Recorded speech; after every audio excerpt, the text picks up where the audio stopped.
Boy, udah pada subscribe belum? Kalau belum, gua tampol nih. Bacot lu, Boy.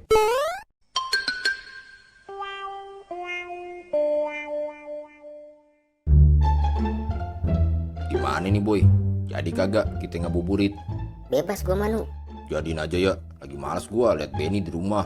Sama adik sendiri aja gitu lu. Lu kagak tahu aja. Tuh anak pantatnya botok kayak kering, Boy. Ya udah. Kita nyusul doyok dulu yuk. Berang-berang bawa tongkat. Ayo dah, Boy. Ya kasembung bawa golok. Kuy.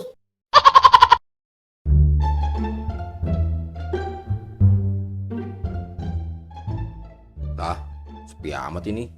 Oh, pantes. Lagi nutup ternyata. Apanya yang nutup sih Nu? Orang kebuka gitu warungnya. Ya ileh, no liat. Apaan tuh? Lagi istirahat. Lagi belanja. Lagi sholat. Lagi ke kamar mandi. Lagi sendiri nggak ada yang menemani. Kasian amat. Kecapean nih, nggak ada yang gantiin soalnya. Makanya sering nutup. Tambah kasian gua. Emang dikira jaga warung kagak capek? Capek tahu nggak? Lah, kok dia ngegas, Boy? Dulu, belum kelar nih Nu. Ada satu lagi. Apaan, Boy? Temenin jaga warung sih. Sekalian kamu temenin hidup aku ya. Dah, bilang aja kali kalau mau punya bini mah. Pakai segala nulis panjang, udah gitu lebar.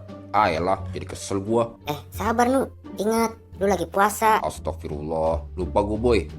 Puasa itu bukan cuma menahan haus dan lapar, tapi juga menahan nafsu dan amarah. Jangan karena emosi, puasa lu jadi sia-sia Nu. Iya, gua salah. Habisnya kesel gua, Boy. Gue juga kesel sih sebenarnya. Tapi ya gimana, kita ini harus sabar. Gak boleh tuh yang namanya. Aduh, lega juga habis boker. Woi Mam, maksud tuh apa nulis gitu?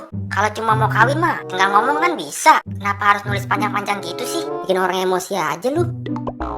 Sabar, Boy. Jangan emosi. Ingat omongan lu yang tadi ke gua. Ya gue kesel bacanya Nu. Ya sabar, Boy. Kita kan lagi puasa. Lu kenapa sih? Woi, sini lu Mam. Udah Nu, lepasin gua, lepasin. Gak usah ditahan-tahan Nu. Dah, siapa yang megangin sih dari tadi?